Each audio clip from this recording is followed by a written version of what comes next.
Hello friends, welcome to Academic Study Center.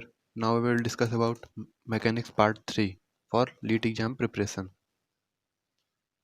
ठीक है, तो फ्रिक्शन क्या होता है सबसे पहले हम देख लेते हैं। When a solid body slides over a stationary solid body, a force is exerted at the surface of the contact by the stationary body on the moving body. This force is called force of friction. तो जो हमारी क्या होती है, कोई solid body जो होती है दूसरे सॉलिड बॉडी को क्या करती है, स्टेशनरी सॉलिड बॉडी पे मूव करती है। तो जब वो मूव करती है तो उनके बीच क्या लगता है, एक फोर्स काम करता है। ठीक है, उसी फोर्स को हम क्या कहते हैं, फ्रिक्शन फोर्स कहते हैं। इस फोर्स की डायरेक्शन क्या होती है, हमारे मोशन के जो है अपोजिट में होती है। ठीक है, तो the property of bodies by virtue of which a force exerted by a stationary body on the moving body to resist the motion of the moving body is called friction। ठीक है, तो जो प्रॉपर्टी होती है उसे हम क्या कहते हैं, फ्रिक्शन कहते हैं। जिस प्रॉपर्टी के कारण जो हमारी बॉडी होती है वो मोशन का अपोज करती है उसे हम क्या कहते हैं, फ्रिक्शन कहते हैं। ठीक है, और जो फोर्स लगती है उसे क्या कहते हैं, फोर्स ऑफ फ्रिक्शन कहते हैं। तो friction acts parallel to the surface at the contact and depends upon the nature of the surface of the contact. ठीक है, तो जो फ्रिक्शन होता है वो क्या करता है, surface of contact and depend on the nature of surface of contact. ठीक है, वो उस पर डिपेंड करता है। ठीक है, डिफिनेशन देख लेते हैं। तो for defining the term the like coefficient of friction mu, the angle of friction phi, consider a solid body placed on horizontal plane surface. ठीक है, तो ये आपको एक प्लेन बॉडी दी हुई है जो हमारे क्या हॉरिजॉन्टल पे रखी हुई है। इसका वेट कहाँ काम कर रहा है, W। तो मैंने आपको बताया हुआ है जहाँ वेट काम करेगा तो उसके अपोजिट क्या काम करेगा, एक रिएक्शन काम करेगा। तो ये रिएक्शन काम कर रहा है। ठीक है, तो ये फोर्स हमारा काम कर रहा है, फोर्स ऑफ फ्रिक्शन। तो जो हमारी मूविंग बॉडी इधर मूव कर रही है, P फोर्स इस पे लग रहा है, तो इसी फोर्स के अपोजिट क्या है, यहाँ पे फोर्स ऑफ फ्रिक्शन काम कर रहा है। ठीक है, तो ये आपको एक सॉलिड बॉडी दी हुई है। तो आर क्या है हमारा, आर हमारा रिएक्शन फोर्स है जो हमारे डब्ल्यू के क्या है, अपोजिट में काम कर रहा है। तो ये क्या होगा, डब्ल्यू के इक्वल होगा। एफ क्या है, एफ जो हमारा फोर्स में हम लोगों ने लगाया है वो है फ्रिक्शन फोर्स है, फोर्स ऑफ फ्रिक्शन एफ है। और जो पी है, पी फोर्स लगाया गया है। ठीक है, पी क्या है, force acting on the body through C G and parallel to the horizontal surface. तो ये क्या कर रहा है, जो बॉडी पे फोर्स लगाया गया है वो फोर्स है पी। और आर एफ क्या है, एफ है फोर्स ऑफ फ्रिक्शन। तो जो जितना हम पी लगाएंगे उतना ही क्या होगा, अपोजिट डायरेक्शन में एफ जनरेट होगा। क्या होता है coefficient of friction mu, mu क्या होता है, limiting force friction upon normal reaction. ठीक है, तो लिमिटिंग फोर्स फ्रिक्शन का हमारा कितना है, एफ है। लिमिटिंग फोर्स फ्रिक्शन क्या होता है, लिमिटिंग फोर्स फ्रिक्शन होता है कि जब हमारी बॉडी क्या होती है, मोशन जस्ट स्टार्ट करने वाली होती है, उसने मोशन स्टार्ट नहीं किया होता है। जैसे कि हम किसी बॉडी पे फोर्स लगा रहे हैं तो जरूरी नहीं कि हम थोड़ा सा फोर्स लगाएं और ये बॉडी क्या हो, मोशन में आ जाए। तो जैसे ही हमारी बॉडी क्या होती है, मोशन में आने वाली होती है, जस्ट जो उस टाइम का फ्रिक्शन होता है उसे हम क्या कहते हैं, लिमिटिंग फोर्स ऑफ फ्रिक्शन कहते हैं। ठीक है, जैसे ही हमारी बॉडी क्या हो, मोशन स्टार्ट करने वाली हो, उस टाइम के फोर्स को, उस टाइम के हम फ्रिक्शन को क्या कहते हैं, लिमिटिंग फोर्स ऑफ फ्रिक्शन। ठीक है, तो इन दोनों के रेशियो को, नॉर्मल और लिमिटिंग फोर्स ऑफ फ्रिक्शन के और नॉर्मल रिएक्शन के रेशियो को हम क्या कहते हैं, हम कहते हैं म्यू। तो F इक्वल टू क्या आ जाता है, force of friction equal to mu into R. R हमारा क्या है, रिएक्शन है, म्यू क्या है, कोफिशिएंट ऑफ फ्रिक्शन है। तो इन दोनों के मल्टीप्लाई को हम क्या कहते हैं, इन दोनों को मल्टीप्लाई को हम कहते हैं force of friction. Of friction क्या होता है, S, S the resultant on the normal of L and limiting friction force F. तो लिमिटिंग फ्रिक्शन एफ और आर, आर क्या है, रिएक्शन फोर्स, इन दोनों के रिजल्टेंट हमारा क्या है, एस है। ठीक है, तो एस और आर, इनके बीच बने एंगल को हम क्या कहते हैं, इनके बीच बने एंगल को हम कहते हैं एंगल ऑफ फ्रिक्शन। तो एंगल ऑफ फ्रिक्शन की डिफिनेशन होती है, it is defined at the angle made by resultant R, reaction normal reaction R and the limiting force of friction F with the normal reaction R. ठीक है, it is donated by the phi. तो इसको मैं समझाता हूँ, जैसे कि ये आपकी क्या है, कोई बॉडी है। ठीक है, इस पे क्या काम कर रहा है, आर काम कर रहा है। ठीक है, और ये हमारा क्या है, ये हमारा है फोर्स ऑफ फ्रिक्शन, और इस नॉर्मल का जो है वो ये रिजल्टेंट एस है। ठीक है, ये रिजल्टेंट एस है, या इधर हमारा क्या लग रहा है, फोर्स ऑफ फ्रिक्शन लग रहा है। ठीक है, इधर हमारा फोर्स ऑफ फ्रिक्शन लग रहा है। तो आपसे कह रहा है कि रिएक्शन, नॉर्मल रिएक्शन और फोर्स ऑफ फ्रिक्शन के रिजल्टेंट। ठीक है, ये रिजल्टेंट हो गया, हमने इसकी बात की अभी तक। इस रिजल्टेंट और नॉर्मल रिएक्शन के बीच बने एंगल को हम क्या कहते हैं, हम कहते हैं एंगल ऑफ फ्रिक्शन। ठीक है, तो एंगल ऑफ फ्रिक्शन कैसे डिफाइन करेंगे कि नॉर्मल रिएक्शन और फोर्स ऑफ फ्रिक्शन के रिजल्टेंट तथा नॉर्मल रिएक्शन के बीच बने कोण को हम क्या कहते हैं, हम फ्रिक्शन एंगल कहते हैं। ठीक है, it is defined as the angle made by the resultant of the normal reaction R. तो R and the limiting friction force F, इन दोनों का रिजल्टेंट S हो गया, तथा नॉर्मल रिएक्शन के बीच बना एंगल जो हमारा होता है वही क्या होता है, फ्रिक्शन एंगल होता है। ठीक है, ये F था। तो इन दोनों का रिजल्टेंट पहले हमने फाइंड किया, तो रिजल्टेंट S मिला, और इस नॉर्मल रिएक्शन रिजल्टेंट, इन दोनों के रिजल्टेंट और नॉर्मल रिएक्शन के बीच बने एंगल को ही हम क्या कहते हैं, फ्रिक्शन एंगल कहते हैं। ठीक है, तो ऐसा हमारा क्या हो गया, ऐसा हमारा हो गया रिजल्टेंट हो गया normal reaction and limiting friction force का। तो tan फाइव इक्वल टू क्या हो गया, F अपॉन आर हो गया। ठीक है, यहाँ से क्या हो गया, tan five equal to F upon R हो गया। तो F को हम क्या लिख सकते हैं, म्यू आर अपॉन आर। ठीक है, तो आर आर कैंसिल हो गया, तो tan फाइव इक्वल टू क्या आ गया, कोफिशिएंट ऑफ फ्रिक्शन आ गया। ठीक है, tan फाइव इक्वल टू क्या आ गया, कोफिशिएंट। आर इक्वल टू क्या है, नॉर्मल रिएक्शन, म्यू क्या है, कोफिशिएंट ऑफ फ्रिक्शन, एफ क्या है, फोर्स ऑफ फ्रिक्शन। तो एफ इक्वल टू क्या हो गया, म्यू आर होता है। ठीक है, कोन फ्रिक्शन क्या होता है, cone friction is it defined that the right circular cone with the vertex at a point of contact of two bodies surface axis in the direction of a normal reaction R and semi vertical angle equal to the angle of friction. ठीक है, तो ये क्या है, ये है एक normal reaction क्या है इस कोन का। ठीक है, कोन ऑफ फ्रिक्शन है ये, इसका क्या है, ये नॉर्मल रिएक्शन है आर। ठीक है, और यहाँ पे क्या है, ये जो फाई आपको दिए हुए हैं ये क्या है, इसके पॉइंट ऑफ कांटेक्ट हमारा ओ है, और ये क्या है, एंगल ऑफ फ्रिक्शन है। ठीक है, ओ हमारा क्या है, point of contact between two bodies, R क्या है, normal of reaction to the axis. ठीक है, also axis of cone of friction, और फाई क्या है, एंगल ऑफ फ्रिक्शन है। ठीक है, तो अब देख लेते हैं टाइप्स ऑफ फ्रिक्शन क्या होता है, static friction and dynamic friction. Friction is divided into two types upon the nature of the two surface of the contact, तो static and dynamic friction, wet and dry friction। तो static friction और dynamic friction क्या होता है, static friction क्या होता है, if the two surfaces which are in contact are at rest the force experienced by the one surface is called static friction.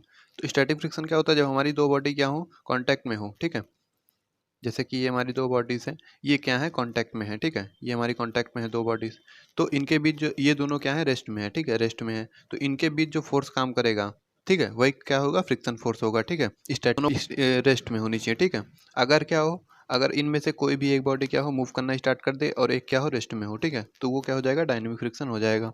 तो जब दोनों रेस्ट में हो तो कौन सा फ्रिक्शन, स्टैटिक फ्रिक्शन आता है। और जब इसमें से क्या करे, एक बॉडी हमारा मूव करना स्टार्ट कर दे, एक बॉडी क्या करे, रेस्ट में रहे, तो क्या हो जाता है, ये डायनेमिक फ्रिक्शन हो जाता है। वेट एंड ड्राई फ्रिक्शन क्या होता है, if between two surfaces which are in contact lubrication oil is used, the friction is that exists between the two surfaces is known as wet friction। तो wet friction क्या होता है, जब हमारे दो surfaces के बीच क्या हो, lubrication किया गया हो। ठीक, तो जब दो surfaces के बीच में lubrication किया जाता है तो हमारा वहाँ कौन सा friction होता है, wet friction। But if no lubrication, जहाँ हमारा lubrication नहीं होता है, ठीक है, तो then the friction between two surfaces is called dry friction। तो जो हमारे जहाँ पे lubrication नहीं होता है वहाँ पे कौन सा friction होता है, dry friction होता है। ठीक है, तो अब हम देख लेते हैं Coulomb law of friction. Coulomb law of friction क्या होता है, the friction that exist between the two surfaces which are not lubricated is known as solid friction.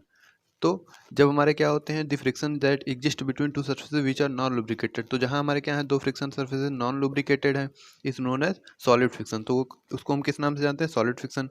The two surfaces may be at rest और one of the surface is moving, तो दोनों क्या हो सकते हैं, दोनों रेस्ट में हो सकते हैं कंडीशंस, या एक क्या हो सकता है उसमें से मूव करता हो सकता है। ठीक है, तो and other surface is at rest. ठीक है, तो क्या हो सकते हैं, या तो दोनों मूव करें, या तो दोनों स्टेट मोशन में रहें, या तो दोनों क्या करें, हमारे उसमें से एक मोशन में हो, एक रेस्ट में रहे। तो कूलम्ब लॉ क्या कहता है, the force of friction act in the opposite direction in which the force surface having tendency to move. तो जो फ्रिक्शन ऑफ फोर्स होता है, act in the opposite direction. ठीक है, तो जिस तरफ हमारा क्या है, जिस तरफ हमारी बॉडी मूव करेगी, फ्रिक्शन उसके जस्ट अपोजिट में काम करेगा, ये इनका पहला लॉ है। दूसरा क्या है, the force of friction is equal to the force applied to the surface, so no long as the surface is at rest.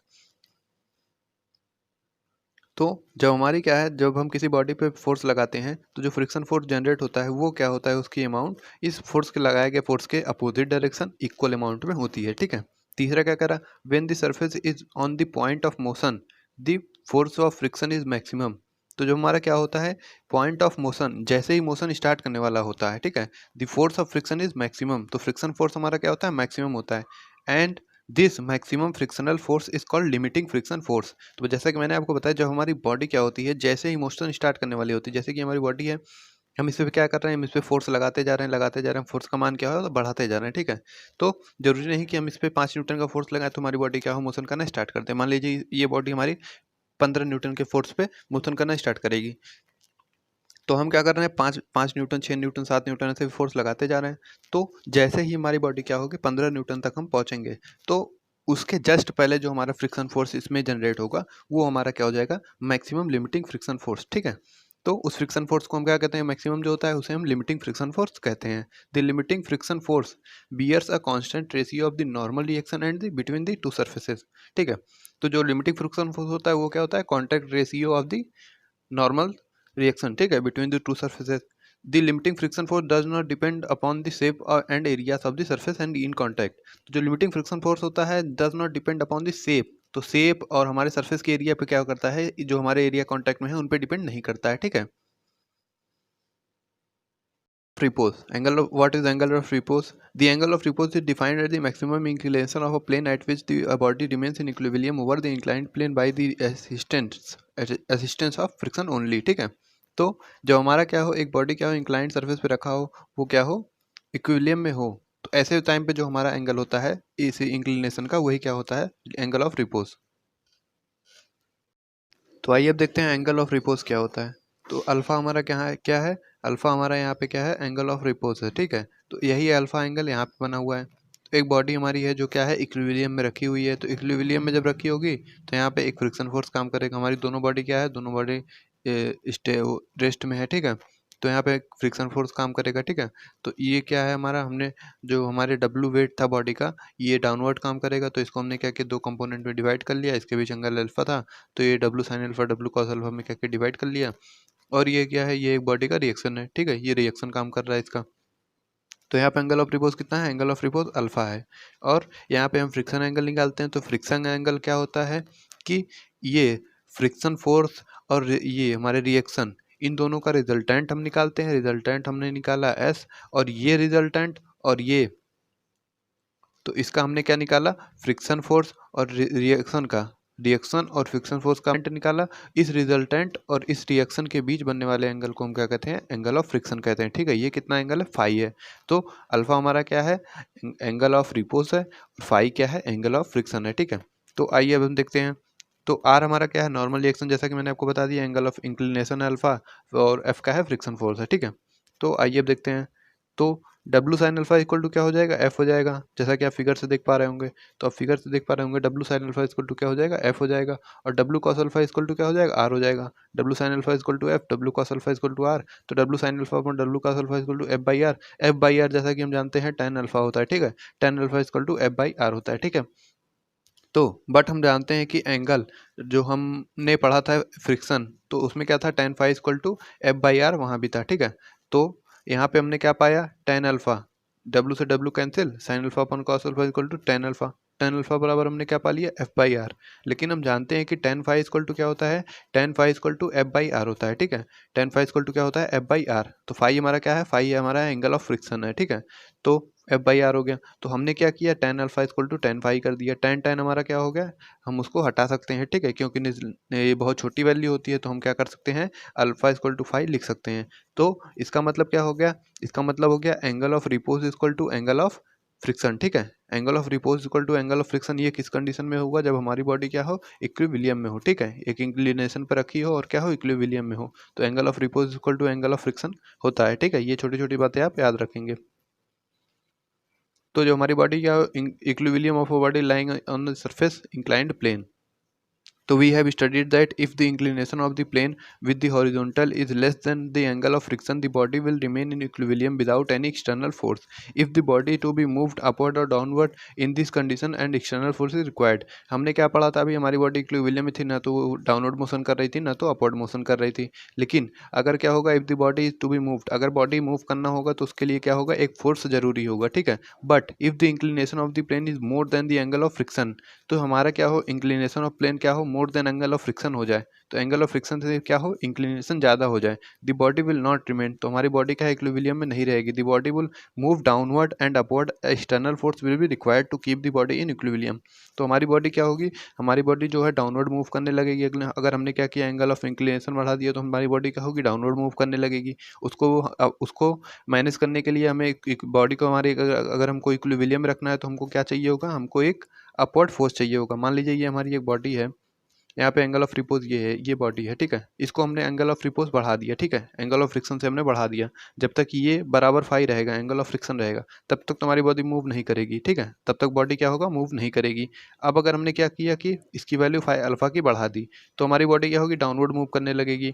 Downward हमारी क्या होगी, बॉडी मूव करने लगेगी। लेकिन इस डाउनवर्ड मोशन को मैनेज करने के लिए हमें क्या लगाना पड़ता है, एक अपवर्ड फोर्स लगाना पड़ता है, ठीक है। जब हम क्या करते हैं, ये अपवर्ड फोर्स लगा के हम इसको मैनेज कर सकते हैं, ठीक है।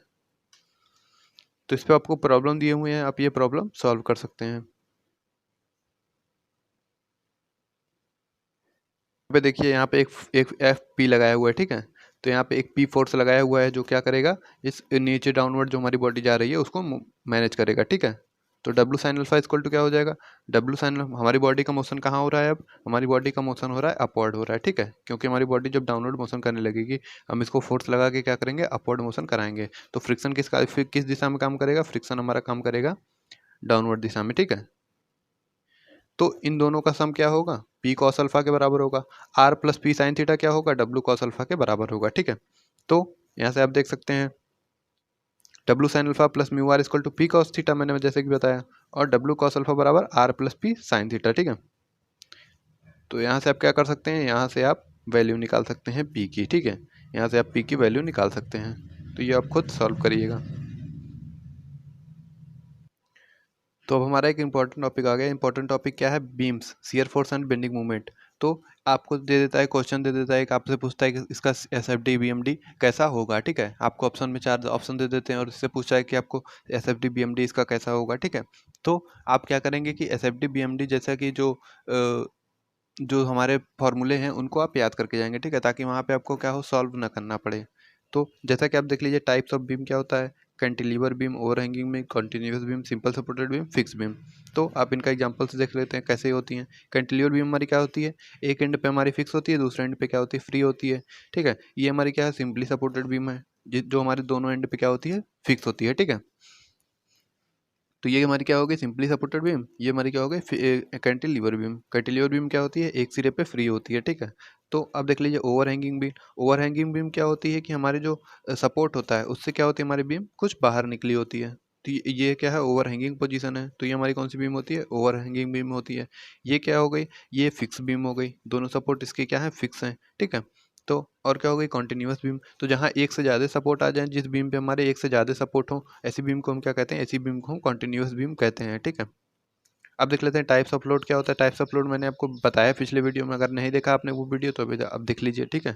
टाइप्स ऑफ लोड हमारे कौन कौन से हैं, कॉन्सेंट्रेटेड और पॉइंट लोड। ये हमारा क्या है, कॉन्सेंट्रेटेड और पॉइंट लोड है, जो क्या होता है, सिर्फ एक पॉइंट पे काम करता है। ये हमारा क्या है, ये यूडीएल है, जो हर पॉइंट पे क्या होता है, सेम काम करता है, ठीक है। तो बीम के सारे पॉइंट्स पे सेम बल काम करेगा। और यहाँ पे क्या होता है, यहाँ पे एक जो बल होता है वो क्या होता है, किसी पॉइंट पे काम करता है। अब हम देख लेते हैं uniform bearing load. Uniform bearing load क्या होता है, ये बीम की हर पॉइंट पे जो लोड लगा होता है वो क्या करता है, वेरी करता है, ठीक है। तो आप क्या है, स्टैंडर्ड फार्मूले जो हैं वो आप याद रखेंगे, ताकि आपको क्या हो, एग्जाम में क्वेश्चन सॉल्व ना करना पड़े। आप डायरेक्ट उस फार्मूले में रखिए अपनी वैल्यू और आंसर निकाल के टिक कर दीजिए, ठीक है।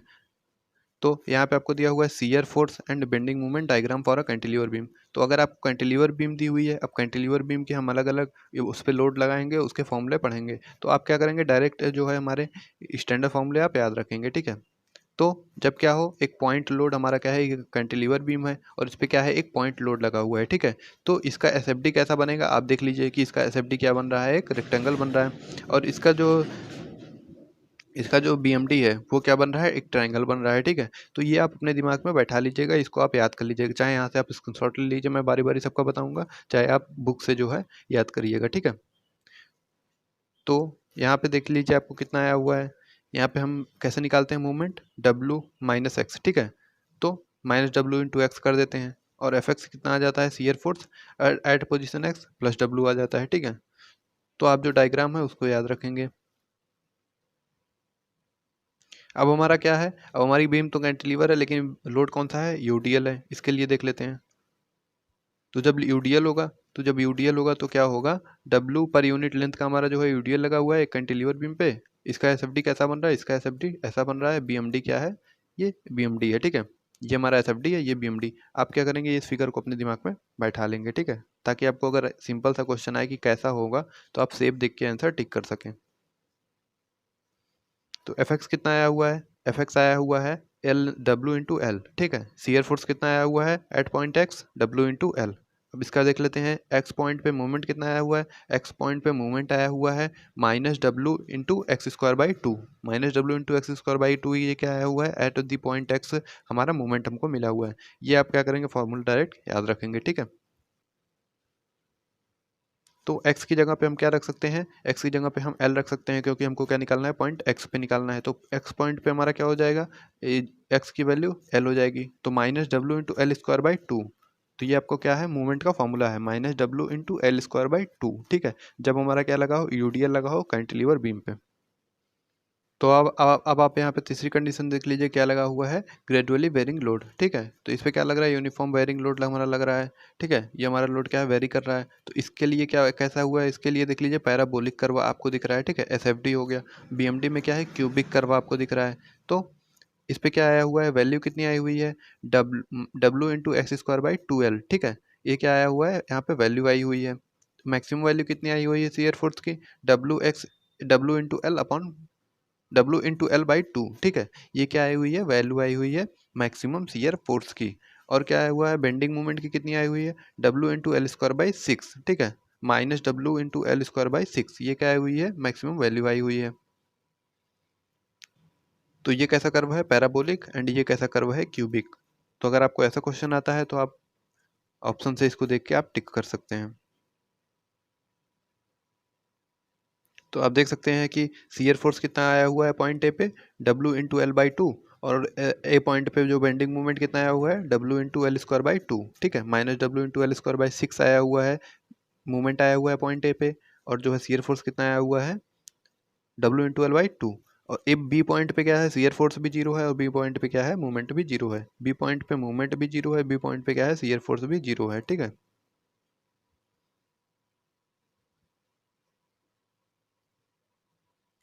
अब हमारी कौन सी बीम आ गई, अब हमारी आ गई shear force and bending movement diagram for a simply supported beam. अब क्या है, हमारी सिंपली सपोर्टेड बीम पे क्या है, मिड पे उसके क्या लगा हुआ है, मिड पे उसके लगा हुआ है पॉइंट लोड। तो जो हमारे सिंपली सपोर्टेड बीम के मिड पे पॉइंट लोड लगा हुआ है, तब हम कैसे निकालेंगे, आइए देखते हैं।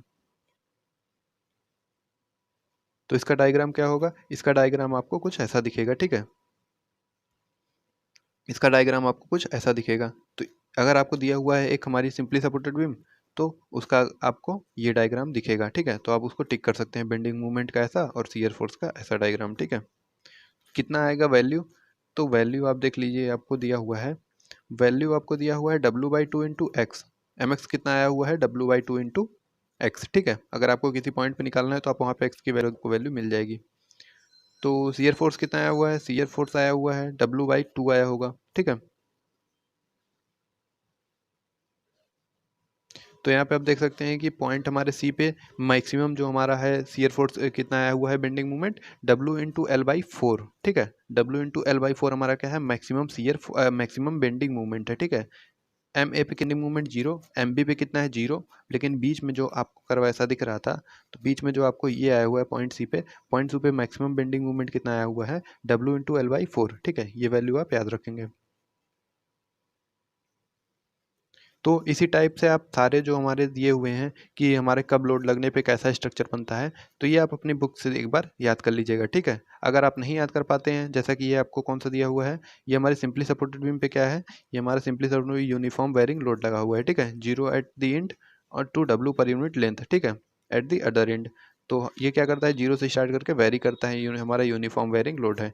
तो आप सारे देख लीजिएगा बुक से, अगर आपको नहीं मिलेगा तो आप बताइएगा, मैं उसका एक अलग से वीडियो बना दूंगा, ठीक है, क्योंकि इस वीडियो में बनाने में वीडियो बहुत लंबा हो जाएगा। तो इसका देखिए कर्व कैसा बनता है, सिंपली सपोर्टेड बीम पे यूडीएल लगा, यूनिफॉर्म बेयरिंग लोड लगा हुआ है, तो इसका कर्व देख लीजिए कैसा बनता है, ठीक है। आपको ऐसे ही टाइप के क्वेश्चन मिलेंगे, आपको एक दे देगा, इस पे लोड लगा देगा, एक बीम दे दिया, उस पर लोड लगा दिया, आपसे कहा कि इसका एसएफडी कैसा बनेगा, इसका बीएमडी कैसा बनेगा, चार ऑप्शन आपको दे देगा। तो वैल्यू आप देख सकते हैं यहाँ से, ठीक है, W into L by six, W into L by three, ठीक है। तो ये आप याद रखेंगे तो आप डायरेक्ट टिक कर सकते हैं, वरना आप क्या होगा, सॉल्व करने में टाइम जाएगा। तो आप मुझे बताइए, अगर आपको नहीं मिलेगा तो मैं उस पर एक अलग वीडियो बना दूंगा, ठीक है। तो अब हम क्या देख लेते हैं, हमारा next topic centroid and movement of inertia. ठीक है, centroid of a body and movement of inertia, ये हमारा क्या है, अगला टॉपिक है हमारे मैकेनिक्स का। तो हम देख लेते हैं centre of gravity. Centre of gravity of a body is a point through which the whole weight of the body act. तो सेंटर ऑफ ग्रेविटी क्या होता है, जहाँ हमारे जिस पॉइंट पे हमारे सॉरी बॉडी की पूरा वेट जो है एक्ट करता है। ठीक है, वो हमारी क्या होती है, सेंटर ऑफ ग्रेविटी होती है। A body is having only one centre of gravity for all position of the body. तो बॉडी की सारी पोजीशंस के लिए सेंटर ऑफ ग्रेविटी की वैल्यू क्या होती है, केवल एक होती है। इट इज रिप्रेजेंटेड बाई जी। ठीक है, तो सेंट्रॉइड क्या होता है आप देख लेते हैं, the point at which the total area of plane like rectangle square assume to be concentrated is known as centroid. तो सेंट्रॉइड और सेंटर ऑफ ग्रेविटी में क्या डिफरेंस है, तो सेंट्रॉइड क्या होता है कि हमारा एरिया होता है। ठीक है, at the total area of a plane is assume to be concentrated. तो जो हमारा एरिया होता है, ठीक है, तो जैसे कि हमारा ये है, हम इस पॉइंट पे मान लेते हैं, ये इसका क्या हो गया, सेंट्रॉइड हो गया। इस पे हम क्या मान लेते हैं, जो हमारा प्लेन है उसी पॉइंट पे। ठीक है, उसे हम क्या कहते हैं, उसे हम सेंट्रॉइड ऑफ द एरिया कहते हैं। तो हमारा एरिया क्या होता है, इसी पॉइंट पे कॉन्सेंट्रेटेड होता है, तो इसे हम क्या मान लेते हैं, इसे हम सेंट्रॉइड मानते हैं। कि जैसे कि ट्रायंगल हो गया, तो ट्रायंगल का भी कहीं कोई पॉइंट होगा, ठीक है, तो ये उसका सेंट्रॉइड होता है, जहाँ हम क्या मान लेते हैं कि इसका सारा एरिया जो है, सारा एरिया इसी पॉइंट पे क्या है, कॉन्सेंट्रेटेड है। ठीक है, तो उस पॉइंट को हम क्या कहते हैं, सेंट्रॉइड कहते हैं। सेंटर ऑफ मास क्या होता है, centre of mass the point at which total mass of body assume to be concentrated. ठीक है, तो सेंटर ऑफ मास क्या होता है, एक बॉडी हमारी है, मान लीजिए ये इसका सेंटर ऑफ मास है, तो हम मानते हैं इस पॉइंट पे क्या है, बॉडी का सारा मास जो है इसी पॉइंट पे कंसंट्रेटेड है। ठीक है, ये हमारा क्या कहलाता है, सेंटर ऑफ मास। मैंने आपको centre of gravity, centre of मास और सेंट्रॉइड बताया। अब देख लेते हैं कि सेंट्रॉइड हमारा क्या होता है। सेंट्रॉइड और centre of gravity of area of a plane figure by with the method of movement. तो हम मूवमेंट के मेथड से क्या करते हैं, सेंट्रॉइड फाइंड करते हैं। तो सेंट्रॉइड फाइंड करने का क्या है, हमने एक मान लिया कि एरिया A1 है, इसका हमने डिस्टेंस एक्स वाई, इसका हमने डिस्टेंस कितना मान लिया, x1 मान लिया, x2 मान लिया, x3 मान लिया, x4 मान लिया। ठीक है, तो y एक्सिस से हमने डिस्टेंस कितना माना हुआ है, y एक्सिस से डिस्टेंस हमने कितना माना हुआ है, x4, x3, x2, x1। ठीक है, तो ये हमने डिफरेंट एरिया के डिफरेंट डिस्टेंस माने हुए हैं। तो ये हो गया एरिया A1 का हो गया डिस्टेंस, x2 क्या हो गया, एरिया A2 का हो गया, x3 क्या हो गया, एरिया A3 का हो गया डिस्टेंस। ठीक है, तो अब क्या करते हैं, अब हम मूवमेंट निकालते हैं। Movement of a small area about the axis OY। तो OY एक्सिस के अबाउट हम क्या निकाल लेते हैं, OY एक्सिस के अबाउट हम मूवमेंट निकाल लेते हैं। तो मूवमेंट में क्या होता है, area into perpendicular distance x1 x2 x3, area कितना है, A1 A2 A3। तो ये हमें कितना आ गया, ये हमें आ गया कि मूवमेंट आ गया। ठीक है, movement of all small areas. तो अब क्या देख लेते हैं, let G the centre of gravity of the total area. हम सेंटर ऑफ ग्रेविटी का मान लेते हैं, ए मान लेते हैं। ठीक है, ए टोटल एरिया कैपिटल ए का हम जी क्या मान लेते हैं, सेंटर ऑफ ग्रेविटी मान लेते हैं। तो अब क्या करते हैं, हम यहाँ से एक्स बार फाइंड करते हैं। एक्स बार की वैल्यू क्या हो जाएगी, जब हमने टोटल एरिया ए मान लिया, तो ए इंटू एक्स बार, ये हमारा क्या होगा, जो हमने अलग अलग मूवमेंट निकाले हुए हैं, इनका ये मूवमेंट और ये मूवमेंट क्या होगा, इक्वल होगा। तो जब हम इन दोनों मूवमेंट्स को इक्वल करते हैं, तो एक्स बार इक्वल टू कितना आ जाता है, A1 x1 plus A2 x2 upon ए। ठीक है, ये हमारा आ जाता है। तो यहाँ से कैपिटल ए इक्वल टू क्या आ गया, A1 plus A2 plus A3 plus A4। तो जो हमारा मेन एरिया हमने कितना माना हुआ है, टोटल एरिया कैपिटल है, तो जो हमारे छोटे छोटे एरियाज हैं वो कितना होंगे, इसी के पूरे जो सम होगा उसका क्या होगा, ए के बराबर होगा। ठीक है, तो इसी प्रकार हमने वाई बार निकाल लिया। वाई बार कितना आया, A1 y1 plus A2 y2 upon capital A. तो वाई बार क्या है, वाई बार है the distance of G from O X axis.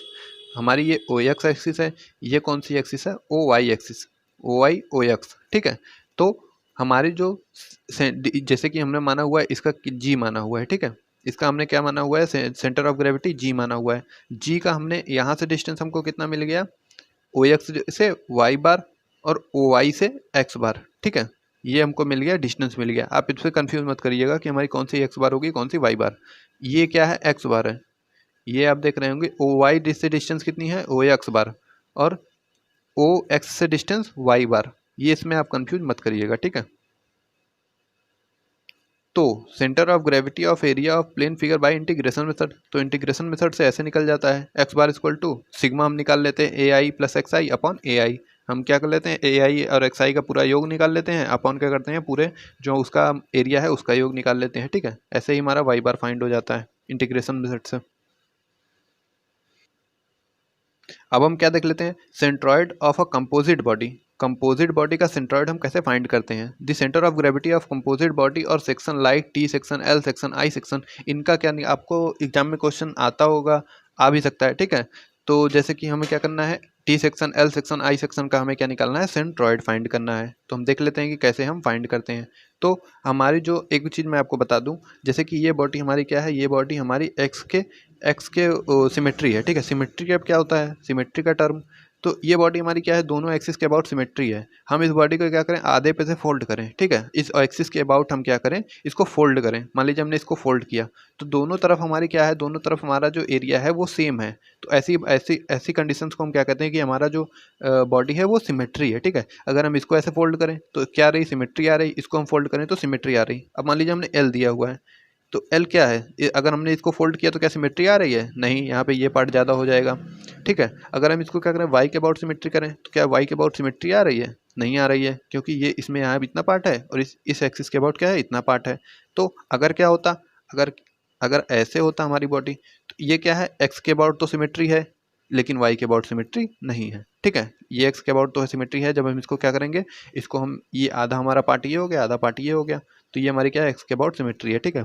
तो जिस एक्सिस के अबाउट सिमेट्री होती है हम वो बार फाइंड नहीं करते। जैसे कि ये मान लीजिए आपके एक्स के अबाउट सिमेट्री है, तो हम यहाँ पे एक्स बार फाइंड नहीं करेंगे, यहाँ पे केवल क्या फाइंड करेंगे, वाई बार फाइंड करेंगे, ठीक है। और जहाँ पे हमारी सिमेट्री नहीं होती वहाँ पे हम एक्स बार और वाई बार दोनों फाइंड करते हैं। अब हम फाइंड कैसे करते हैं, तो देख लीजिए आप, यहाँ पे हम क्या फाइंड करेंगे, ओनली वाई बार। तो Y bar equal to A1 Y1 plus A2 Y2 upon capital A. तो हमने पहले क्या निकाला हुआ है, A1 निकाला हुआ है। A1 कितना हो जाएगा, 12 × 3, A1 कितना आ गया, 36 आ गया। अब आपसे कहा है कि अब क्या निकालिए, Y1 निकालिए। तो Y1 कैसे निकालेंगे, 11.5, ठीक है। तो हम क्या करते हैं, बॉटम लाइन से y2 हम कहाँ से मेजर करते हैं, बॉटम लाइन से। जैसा कि मैंने आपको बताया हुआ, आप कंफ्यूज मत करिएगा, y यहाँ से मेजर होता है, ठीक है, x लाइन से। तो हम करते हैं y मेजर करते हैं और यहाँ से क्या करते हैं, x मेजर करते हैं, ठीक है। यहाँ से मेजर होता है, ये x मेजर होता है, ये y मेजर होता है, ठीक है। इसमें आप कंफ्यूज मत करिएगा। तो जब हम इसमें वाई बार मेजर करेंगे तो हमारा पहला एरिया कितना है, 36। तो इस 36 का हम मान लेते हैं कि हमारा सेंट्रॉइड कहाँ पे है, इस पॉइंट पे है, ठीक है। तो इस पॉइंट पे हमने क्या मान लिया है, इसका हमने हाफ कर दिया। तो हाफ कितना मिलेगा, 3 का हाफ 1.5 हमने मान लिया। यहाँ पे हमारा क्या, मिडिल पॉइंट पे इसका सेंट्रॉइड है, हमने माना हुआ है, ठीक है। तो ये 10 हो गया। हम जब यहाँ से डिस्टेंस इसकी मेजर करेंगे अब, तो 10 तो हमारा पूरा पूरा आएगा, प्लस क्या आ जाएगा, 1.5 आ जाएगा। तो y1 की वैल्यू कितनी आ गई, y1 की वैल्यू 11.5 आ गई, ठीक है। अब हम देख लेते हैं कि 30 × 5, इसका हमने एरिया निकाल लिया A2 का। A2 की वैल्यू कितनी आ गई, 10 × 3 30 आ गई A2 की वैल्यू, यह तो आया होगा। अब इसका मान लेते हैं कि इसका सेंट्रॉइड क्या है, इसका सेंट्रॉइड यहाँ पे है, ठीक है। जब इसका सेंट्रॉइड हमने मान लिया यहाँ पे है, तो इसकी डिस्टेंस 5 हो गई, ठीक है। तो हम क्या करते हैं, सबसे पहले अपनी बॉडी को जो है 2 पार्ट में डिवाइड कर देते हैं। ये पहला पार्ट हो गया, ये दूसरा पार्ट हो गया, ठीक है। तो जब पहले पार्ट का हम एक बार निकाल लेते हैं A1 Y1, फिर दूसरे पार्ट का A2 Y2, फिर हम क्या करते हैं, टोटल जो हमारा एरिया आता है उसको हम क्या करते हैं, उससे डिवाइड कर देते हैं। टोटल एरिया हमारा कितना है, 36 + 30। तो हमने क्या किया, डिवाइड किया। तो हमारा जो सेंट्रॉइड आया हमको कितना आया, 8.545, ठीक है। ये सेंटीमीटर आ गया। अगर आपको इस टाइप का क्वेश्चन आता है तो आप कर सकते हैं। तो ये अबाउट क्या है, ये हमारी जो है, इसमें क्या होगा, आपको 3 पार्ट मानने पड़ेंगे। जैसे कि 1 पार्ट, 2 पार्ट, 3 पार्ट, ठीक है। इसका सेंट्रॉइड यहाँ पे मान लेंगे, इसका यहाँ पे, इसका यहाँ पे, ठीक है। तो ये क्या है, ये भी हमारा जो है एक्स के अबाउट सिमेट्री है। तो इसमें भी क्या फाइंड होगा, इसमें भी ओनली वाई बार फाइंड होगा। तो देखते हैं हम क्या फाइंड किया हुआ है, ठीक है। तो यहाँ पे आप 3 पार्ट मान के, जैसा मैंने आपको बताया वैसे करिएगा। और यहाँ पे क्या आया हुआ है, यहाँ पे केवल वाई बार फाइंड किया हुआ है, 7.611, ठीक है। तो ये आप इसका स्क्रीनशॉट ले लीजिए, आप इसको सॉल्व करिएगा खुद से। अगर आपको नहीं आएगा तो आप मुझे बताइएगा, मैं आपको सॉल्व करके बताऊंगा, ठीक है, कि कैसे आया हुआ है। तो इसका स्क्रीनशॉट आप ले लीजिए। तो आइए अब देखते हैं। तो ये बॉडी आप देख लीजिए, ये बॉडी हमारी क्या है, ना तो एक्स के अबाउट सिमेट्री है, ना तो वाई के अबाउट सिमेट्री है। इसमें हम क्या करेंगे, इसमें हम फाइंड करेंगे, इसमें हमें दोनों फाइंड करना पड़ेगा। हमने क्या किया, वाई बार फाइंड किया यहाँ पे, ठीक है। अब हम इसमें एक्स बार भी फाइंड करेंगे। तो हमने क्या किया, अब यहाँ पे एक्स बार भी फाइंड किया, ठीक है। तो जो हमारी बॉडी जब किसी एक्सिस के अबाउट सिमेट्री नहीं होती, तो हम एक्स बार एंड वाई बार दोनों फाइंड करते हैं। तो ये था हमारा सेंट्रॉइड निकालने का मेथड, ठीक है।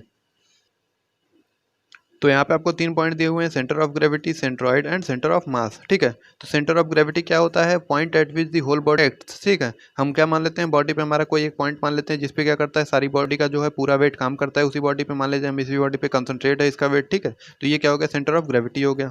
सेंट्रॉइड क्या होता है, the point at which total area of a plane. हम जैसे कि मान लिए सेंट्रॉइड हमारा क्या होगा, ये प्लेन है, तो हम मान लेते हैं कि जो हमारा सारा प्लेन है क्या, इसी पॉइंट पे कॉन्सेंट्रेटेड है, ठीक है। तो जो हमारा एरिया है प्लेन का वो इसी पॉइंट पे कॉन्सेंट्रेटेड है, तो ये इसका क्या मान लेते हैं, सेंट्रॉइड मान लेते हैं, ठीक है। तो सेंट्रॉइड का यूज़ हम कहाँ करते हैं, सेंट्रॉइड का यूज़ हम निकालने में करते हैं, सेंटर ऑफ ग्रेविटी निकालने में करते हैं, जैसा कि मैंने आपको बताया हुआ है, ठीक है। जहाँ पे हमको एरिया दिया होता है वहाँ पे हम क्या करते हैं, सेंट्रॉइड निकालने में इसका यूज़ करते हैं, ठीक है, इस मेथड का। सेंटर ऑफ मास क्या होता है, the point at which the total mass of a body is assume to be concentrated. Centre of mass क्या हो गया, ये हमने मान लिया इसका सेंटर ऑफ मास है, तो सेंटर ऑफ मास क्या होता है, इसी पॉइंट पे कॉन्सेंट्रेटेड होता है, ठीक है। यहाँ पे क्या होता है, सेंटर ऑफ ग्रेविटी और सेंट्रॉइड, ये हम फाइंड करते हैं, इसका मेथड मैंने आपको बता दिया है पूरा, ठीक है। तो thank you friends, thanks for watching this video, like share and subscribe my channel.